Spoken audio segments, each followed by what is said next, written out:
Situé dans le nord-ouest du Missouri, le comté de Livingstone offre une vie tranquille au milieu des fermes et des pâturages. Chillicothe, la seule ville de la région, compte moins de 10 000 habitants. C'est très petit et tout le monde se connaît.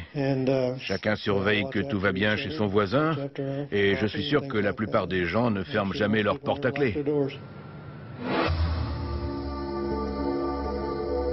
À l'automne 1986, une affaire criminelle hors du commun va perturber cette paisible communauté rurale.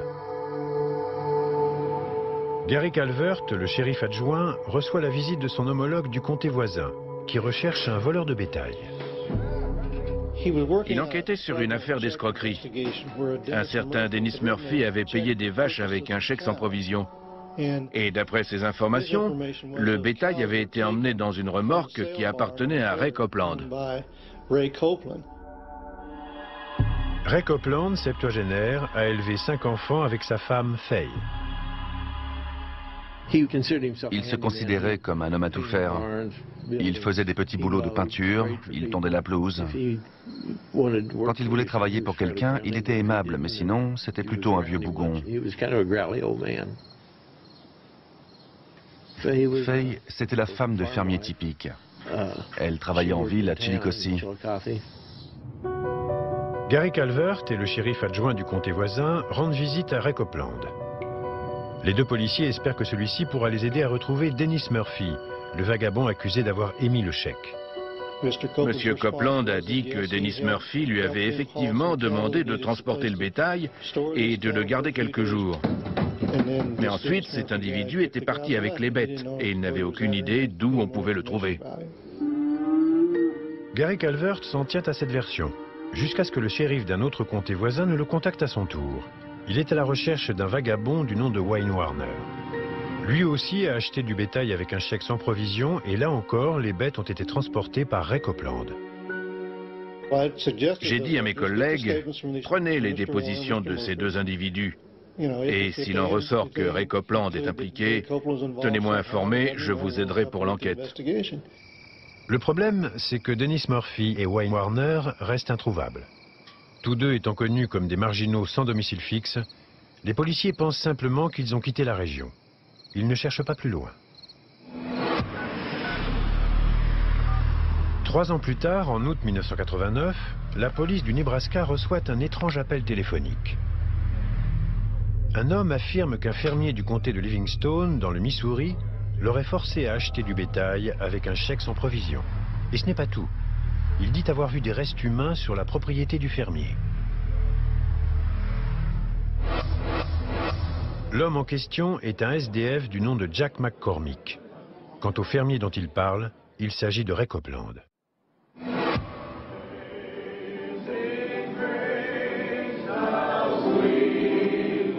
Jack McCormick dit avoir rencontré Ray Copeland dans une mission religieuse à Springfield, dans le Missouri.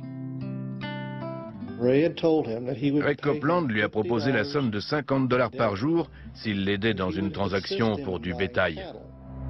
Ray Copeland lui promet aussi de l'héberger gratuitement dans sa ferme. Le SDF voit cette proposition comme un moyen de sortir d'une mauvaise passe. Il accepte sans se méfier. Ray Copeland emmène d'abord Jack McCormick dans une banquier. Les deux hommes se rendent ensuite au marché au bétail. Ray Copeland demande à McCormick de faire les enchères pour lui, car lui-même est trop sourd pour le faire. Le SDF devra payer le bétail avec un chèque qui sera tiré sur le compte qu'il vient d'ouvrir. Ils achètent un lot à $2000.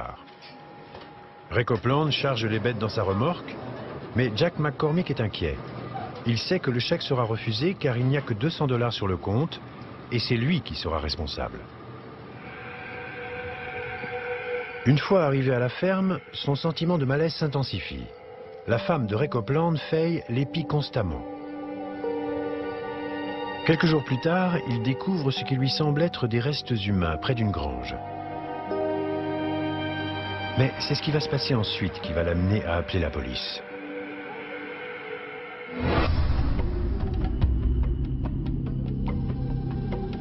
Ray Copeland lui a dit qu'il y avait un raton laveur dans la grange et qu'il avait besoin de son aide pour le tuer. Ray avait une carabine, il a donné un bâton à Jack et il lui a dit « Enfonce le bâton dans le trou pour faire sortir le raton laveur et moi je vais lui tirer dessus. »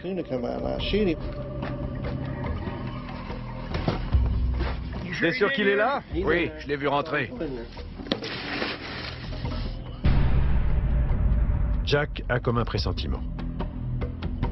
Quand il se retourne, il voit Ray Copeland avec l'arme pointée droit sur lui. C'est un moment que Jack n'est pas prêt d'oublier. Je ne l'ai plus quitté des yeux après ça. Je regardais derrière moi en permanence. Je n'ai pas voulu partir en courant par peur qu'il me tire dessus. Jack McCormick est terrifié. Peu après, il persuade Ray Copeland de l'emmener en ville et réussit à lui fausser compagnie. Cet inquiétant témoignage décide Gary Calvert à rouvrir l'enquête sur les deux vagabonds disparus, Dennis Murphy et Wayne Warner. Le shérif cherche s'il y a eu un quelconque signe d'activité de leur part, en étudiant leurs comptes bancaires, leur permis de conduire et leur dossier de sécurité sociale. Mais les deux hommes semblent n'avoir laissé aucune trace. Des chèques sans provision, 2 SDF disparus et le témoignage de Jack McCormick, les éléments rassemblés suggèrent un même mode opératoire. Les policiers obtiennent un mandat de perquisition. Et le 9 octobre 1989, Fay et Ray Copeland sont arrêtés. À ce stade de l'enquête, le chef d'inculpation retenu est escroquerie en bande organisée et ne concerne que les chèques émis par Dennis Murphy et Wayne Warner. Mais juste avant l'arrestation, Al Copeland, l'un des fils du couple, comprend qu'il s'est passé quelque chose de grave. La veille de leur arrestation, mon père et ma mère sont venus chez nous. Et ma mère voulait dire quelque chose, mais elle n'a jamais pu le faire. La seule chose que nous, on a entendue, c'était mon père qui lui disait « Tais-toi, on s'en va ». Je savais qu'il s'était passé quelque chose. Interrogé par le shérif Calvert au sujet des deux hommes disparus, Ray Copeland nie en bloc. Vous n'êtes pas impliqué dans ces disparitions? Non. Fay Copeland affirme également ne rien savoir. Elle n'en a jamais vraiment parlé avec nous. La seule chose que ma mère m'a dit, c'est « Ne crois pas tout ce qu'on raconte ». La fouille de la maison du couple permet de trouver des relevés bancaires, des carnets d'élevage, mais aussi plusieurs armes à feu ainsi que des vêtements masculins avec des étiquettes marquées d'un nom. Les policiers pensent qu'ils appartenaient à des ouvriers agricoles de passage. Généralement, ils n'ont presque pas d'affaires en dehors de leurs vêtements, donc ils ne les laissent pas. Quand ils partent, ils emportent leurs vêtements avec eux. Plus troublant encore, les policiers trouvent une liste de noms écrite à la main sur un petit morceau de papier. En face de certains de ces noms, il est écrit « Non ». Les policiers découvrent que ces hommes ont tous été approchés par Ray Copeland, mais qu'ils ont refusé d'acheter du bétail pour lui. Ceux-là sont encore en vie. D'autres noms sont marqués d'un X, et ces hommes-là ont tous disparu. Gary Calvert commence à soupçonner l'impensable. Ray et Fay Copeland auraient assassiné plusieurs vagabonds, et la liste des noms serait celle de leurs crimes. La police entame des fouilles sur les 16 hectares de terre du couple. Pour pouvoir les inculper, il nous fallait les corps. En fouillant dans le passé de Ray Copeland, les enquêteurs constatent également qu'il a un casier judiciaire bien rempli et que l'escroquerie aux chèques sans provision est un peu sa spécialité. Il avait fait exactement la même chose plusieurs dizaines d'années plus tôt dans l'est du Missouri. Mais dans cette affaire, l'homme qui avait émis le chèque avait été retrouvé. Et il a témoigné contre Ray Copeland qui a été envoyé en prison. Selon les enquêteurs, ce séjour en prison aurait profondément marqué Ray Copeland. Déterminé à ne plus jamais retourner derrière les barreaux, celui-ci aurait tout simplement décidé à l'avenir d'éliminer les témoins. La police redouble d'efforts pour retrouver les corps. On a consacré plusieurs jours à fouiller toute la ferme, ce qui a attiré beaucoup d'attention, comme vous pouvez l'imaginer. Sous les yeux des médias, les policiers ratissent la propriété pendant une semaine. Mais les recherches restent vaines. Jack McCormick avait dit avoir vu des os, mais on n'a rien trouvé. Le shérif Calvert interroge à nouveau Ray Copeland pour tenter de le faire craquer, mais sans succès. Vous ne trouverez pas de corps. Vraiment. Le pire, selon moi, c'est que plusieurs de ces individus sont morts. Si c'est le cas, j'ai rien à voir avec ça. C'est alors qu'un rebondissement se produit. Jamin qui l'aurait aperçu. C'était faux. Mais j'ai dit ça pour que la police réagisse. Parce que j'étais absolument sûr de ce qui s'était passé dans cette ferme. Malgré tout, les chèques sans provision, les hommes disparus et la liste de noms sont des éléments suffisamment sérieux pour justifier la poursuite des recherches. Et l'intense couverture médiatique permet finalement aux enquêteurs de recueillir des informations intéressantes. On recevait des appels de gens qui disaient « Ray a travaillé pour telle ou telle personne, il a réparé la grange ou la clôture. » Alors j'ai envoyé des hommes vérifier chacune de ces pistes. Un homme appelle la police pour signaler qu'à un moment donné, une odeur d'animal mort émanait d'une grange réparée par Ray Copeland. Paul Stegmaier, shérif adjoint, est immédiatement envoyé sur place. On utilisait une simple tige en acier. Quand la terre a été dérangée à un endroit, la tige s'enfonce beaucoup plus facilement. Même si c'était il y a longtemps, on sent toujours une différence avec la terre autour. À un endroit où la terre semble avoir été remuée, les policiers commencent à creuser. Et très vite, ils font une macabre découverte.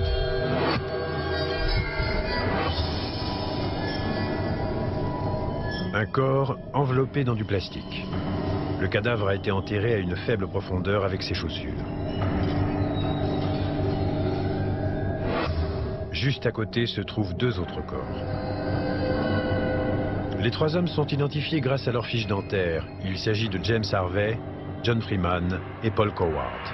Tous étaient sans domicile fixe et leurs noms figuraient sur la liste retrouvée chez Ray Copeland, marquée d'un X. Chacun a reçu une balle à l'arrière du crâne. On a récupéré les balles logées dans leur crâne et elles avaient toutes été tirées par une des carabines retrouvées chez Ray Copeland. Le 17 octobre 1989, Ray et Faye Copeland sont inculpés des 3 meurtres avec préméditation. Le procureur déclare son intention de demander la peine de mort. Tandis que la recherche des corps continue, les policiers recueillent des informations d'une source inattendue. Ray Copeland a appris qu'on avait retrouvé 3 corps. Alors il a dit qu'il voulait nous aider. Selon ses dires, Ray Copeland aurait entendu 3 hommes parler dans un restaurant du meurtre qu'ils auraient commis. Le corps aurait été jeté dans un puits. Et il y a un type dedans? Oui. Qui est-ce? Ça, je ne sais pas. Il est lesté. Avec un bloc de béton. On entreprend rapidement des fouilles. On a équipé une corde d'un grappin et on l'a descendu au fond du puits pour voir si on trouvait quelque chose. À un moment, on a remonté une botte de cow-boy et à l'intérieur, il y avait encore les restes du pied de cet individu. Là. Le corps retrouvé est identifié comme étant celui de l'un des vagabonds recherchés depuis le début de l'enquête, Dennis Murphy. Les policiers fouillent ensuite une grange située à une trentaine de mètres du puits. La grange était complètement remplie de grandes balles de foin comme celle-là, là où le foin dépasse sur les côtés. Et tout au bout, on a trouvé le 5e corps. Le corps est celui de Wayne Warner. Comme les autres, les deux hommes ont reçu une balle à l'arrière du crâne tirée par la carabine de Ray Copeland. Ray et Faye Copeland sont désormais accusés de 5 meurtres. Ray Copeland aurait exécuté les victimes et dissimulé les crimes. Très vite, le procureur décide de mener 2 procès séparés. Faye Copeland sera la première à être jugée. Durant les mois suivants, ses avocats préparent la stratégie de défense suivante. Non seulement Faye Copeland ne savait rien des crimes commis par son mari, mais elle était aussi victime de sa brutalité. Marilyn Hutchinson, psychologue, est chargée d'évaluer l'état mental de l'accusé.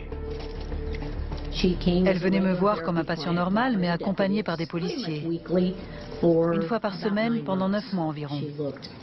Elle m'a paru extrêmement abattue. C'était une personne très triste. Bien que Faye Copeland refuse de dire quoi que ce soit contre son mari, après plusieurs séances et des entretiens avec les enfants du couple, la psychologue découvre une famille dominée par la personnalité brutale de Ray Copeland. C'était un vrai dictateur. Et s'il était contrarié ou vexé, quelle que soit la raison, il s'en prenait physiquement à la personne la plus proche de lui, ou alors à celui ou celle qui s'était attiré ses foudres. Je suis désolée. Au moment de leur rencontre, Faye a 19 ans et Ray 26. Il a déjà été en prison pour escroquerie au chèque sans provision. Le mariage est célébré après quelques mois seulement et Ray ne tarde pas à se montrer sous son vrai jour. Juste après le mariage, il a refusé de payer le père de Faye pour des travaux. Il a aussi volé de la nourriture chez ses beaux-parents et il a tenté de violer sa belle-sœur. Malgré tout, Faye est restée dévouée à son mari. C'est lui qui passait en premier. Elle a été comme ça toute sa vie. Al Copeland a lui aussi souffert de la violence de son père. Un jour, il s'est énervé parce qu'il n'arrivait pas à enfoncer un clou. Et j'étais au mauvais endroit au mauvais moment. Il m'a frappé avec des entraves pour vaches en fer. C'était courant avec lui. La seule chose à faire, c'était de l'éviter le plus possible. Les 5 enfants du couple ont quitté la maison dès qu'ils ont pu. Faye, elle, est restée.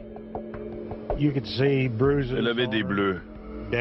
Quand on leur rendait visite ou qu'eux venaient nous voir, on la voyait parfois avec un œil au beurre noir, parce qu'il l'avait frappée au visage ou quelque chose comme ça.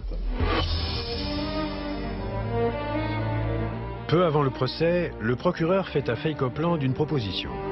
Si elle passe aux aveux, il ne demandera pas la peine de mort, mais seulement quelques années de prison.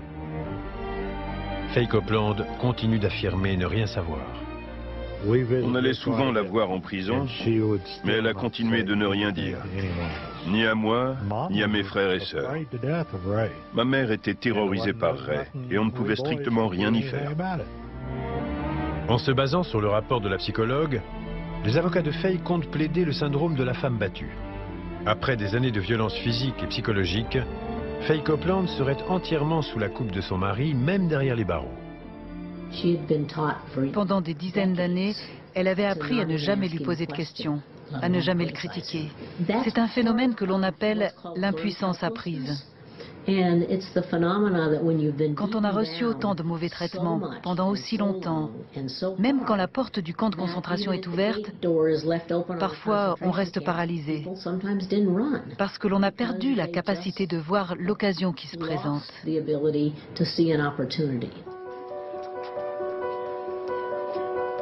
À l'ouverture du procès, le 1er novembre 1990, Faye Copeland plaide non coupable.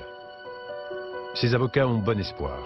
Grâce au témoignage de Marilyn Hutchinson, ils comptent démontrer que Faye ne peut pas être tenue pour responsable, car elle était entièrement sous la domination de son mari.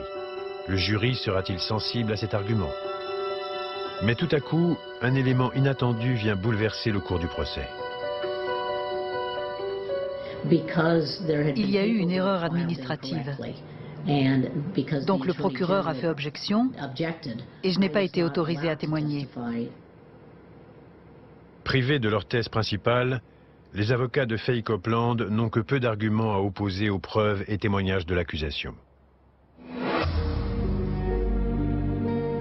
En premier lieu, le procureur appelle à la barre Jack McCormick. Celui-ci affirme que Faye Copeland tenait les comptes et qu'elle s'occupait des journaliers hébergés à la ferme. L'accusation montre ensuite quelques affaires des SDF retrouvées dans un placard, ainsi qu'un couvre-lit en patchwork que Faye a réalisé à partir de leurs vêtements. Et elle produit enfin la liste de noms avec celui des hommes assassinés marqué d'un X. Des experts en graphologie attestent que la liste a été écrite par Faye Copeland. Selon le procureur, la responsabilité de l'accusé est donc aussi lourde que celle de son mari. Elle tenait les comptes, elle savait ce qui se passait. Pour moi, c'est évident. Marilyn Hutchinson, cependant, reste persuadée que la liste ne constitue pas une preuve de culpabilité. Ray Copeland était illettré, donc il lui a dit de noter des noms et parfois de mettre un X en face de certains noms. Et comme à son habitude, elle ne lui a pas demandé pourquoi. Enfin, l'accusation montre au jury une lettre écrite par Faye Copeland à son mari depuis la prison, 4 jours après leur arrestation. Au sujet des fouilles dans leur propriété, elle écrit « Qui ne trouve rien, n'a rien ». Et elle ajoute « Les choses vont se calmer ». Pour l'accusation, c'est une preuve accablante qui devrait lever tout doute dans l'esprit des jurés quant à la culpabilité de Faye Copeland. Marilyn Hutchinson, en revanche, ne voilà qu'une lettre de soutien écrite par une femme loyale à son mari. Elle a continué de lui écrire, de le soutenir et de l'encourager, comme elle avait été conditionnée à le faire. Pour moi, il n'y avait rien de surprenant dans cette lettre. Et pour un jury de non-spécialistes, c'était comme si elle tentait de dissimuler quelque chose. Ils l'ont compris comme ça. En l'absence du témoignage de la psychologue, les preuves matérielles paraissent accablantes.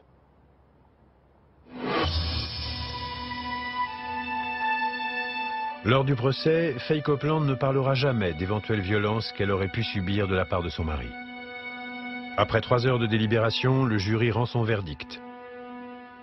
Coupable de meurtre avec préméditation.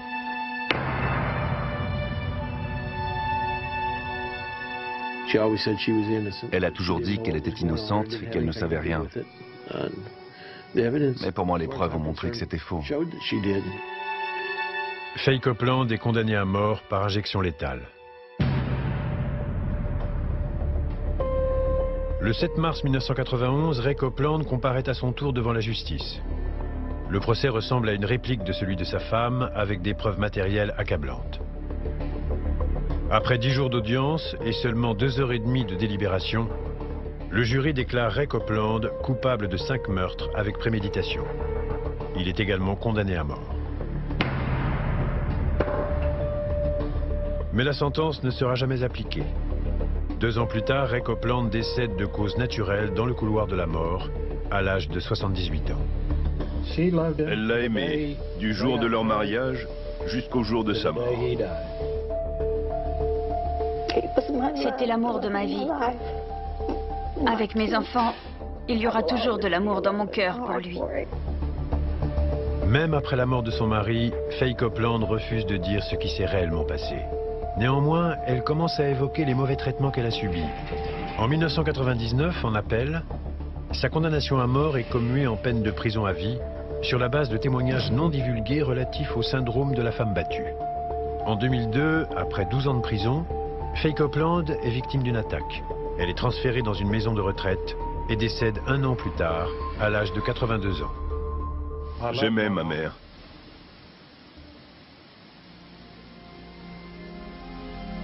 Et je l'aime toujours. Faye Copeland a-t-elle écrit des noms sur une liste parce que son mari le lui avait demandé?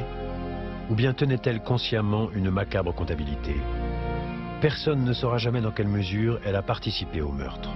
À ce jour, 3 autres marginaux dont on sait qu'ils sont entrés en contact avec les Copeland demeurent introuvables. Peut-être qu'il y a encore des cadavres quelque part, c'est possible. Si on les retrouve, ce sera probablement par accident.